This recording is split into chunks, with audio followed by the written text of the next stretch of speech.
आज मैं भगवान बुद्ध के विषय में कुछ जानकारी तथ्य लेकर आई हूँ। तो चलिए सुन लेते हैं। भगवान बुद्ध नेपाल के कपिलावस्तु शहर में लुम्बिनी नामक उद्यान में जन्म ग्रहण किए थे।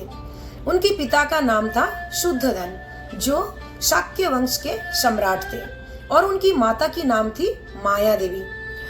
उनकी माता माया देवी की निधन उनकी पैदा होने के कुछ ही दिन बाद ही हो गया था। इसीलिए उनकी देखभाल करने के लिए राजा शुद्धोधन गौतम बुद्ध को देखभाल करने के लिए उनकी माता की छोटी बहन महारानी गौतमी से दूसरी शादी किए थे। महारानी प्रजापति, जो बुद्धदेव की मासी थे, उन्होंने उनको अपनी पुत्र भांति स्नेह करते थे, बहुत ज्यादा प्रेम करते थे, और भगवान बुद्ध को देखने में, उनकी परवरिश में कहीं कुछ चूक न हो जाए, इसीलिए उन्होंने कभी अपना संतान भी नहीं लिए। वो भगवान बुद्ध को अपना संतान के रूप में ही मानते थे। भगवान बुद्ध बचपन से ही भावुक प्रवृत्ति के थे। अन्य बालकों की तरह वो नटखट नहीं थे। बचपन से वो बहुत समझदार थे। जन्म होने के बाद क्या हुआ, जो राज ज्योतिषी थे, उनका जन्म नक्षत्र देख के उनके पिता को बता दिए थे कि ये बालक कोई साधारण मनुष्य नहीं है।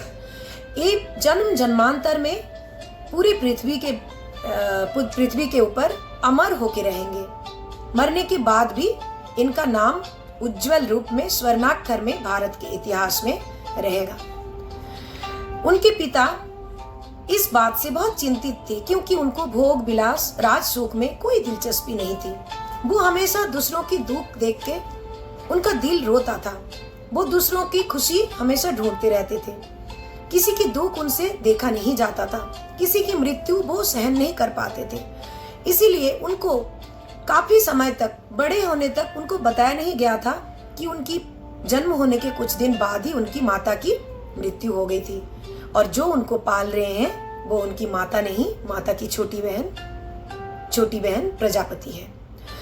गौतम बुद्ध के माता के नाम गौतम था, इसीलिए उनको गौतमी थी, इसीलिए उनको गौतम भी कहा जाता है। गौतमी के पुत्र यानी गौतम। और उनको मोक्ष प्राप्त होने के बाद बुद्ध नाम से जाना जाता था, इसीलिए उनको बुद्धा कहा जाता है। और उनकी घरवाले राज पुरोहितों ने, राज ज्योतिषी ने जन्म नक्षत्र देख के उनका नाम सिद्धार्थ रखे थे। बचपन में एक बार क्या हुआ था, उनका चचेरे भाई देवदत्त हमेशा उनसे जलता था, और एक बार गार्डन में खेलते खेलते एक चिड़िया, कबूतर आके उनके पास गिरा और पूरे खून से लथपथ हो गया था वो चिड़िया। तो भगवान बुद्ध दौड़ के गए और उन चिड़िया को अपने गोदी में ले लिए, और चिड़िया को बहुत मुश्किल से उसका जितने भी घाव जहाँ पे हुआ था, चोट जहाँ लगी थी, वहाँ पे क्या किए, जो भी दवाई वगैरह लगाना होता है वो लगा के उसको सही कर दिए। उस वक्त क्या हुआ, देवदत्त जो उस चिड़िया को मारा था, आसमान से उड़ते उड़ते उसको घायल कर दिया था, उसका शिकार किया था, वो आ गया भाग के और गौतम बुद्ध को बोलने लगा, ये चिड़िया मेरा है, क्योंकि इसका शिकार मैंने किया। तब गौतम बुद्ध ने कहा, नहीं, इसको मैंने बचाया, अतएव इसके ऊपर पूरा अधिकार मेरा है। तो दोनों ने बहुत बहसबाजी हुई।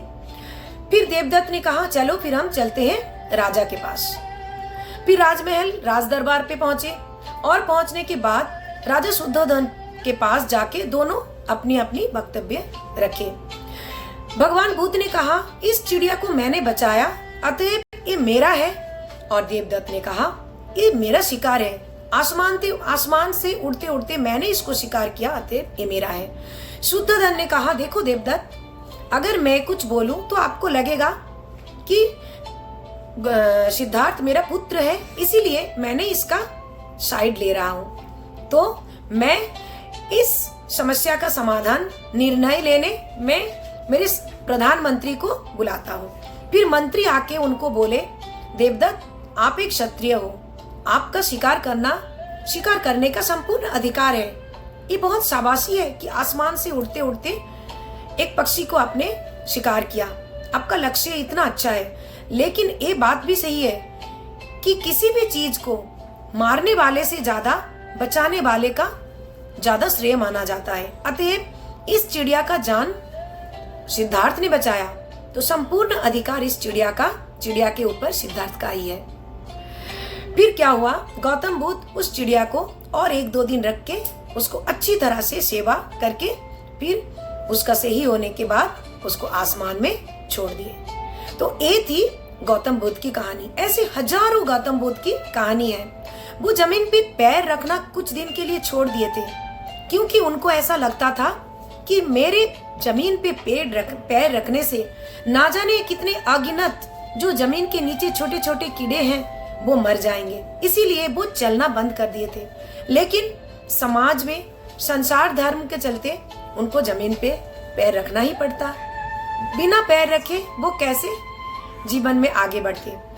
तो जो भी हो, गौतम बुद्ध के ऐसी बहुत सारे कहानी है जिनसे हमें मानवता के प्रति प्रेम, धर्म, पूजा, अहिंसा, ये सब सीख हमें मिलती है।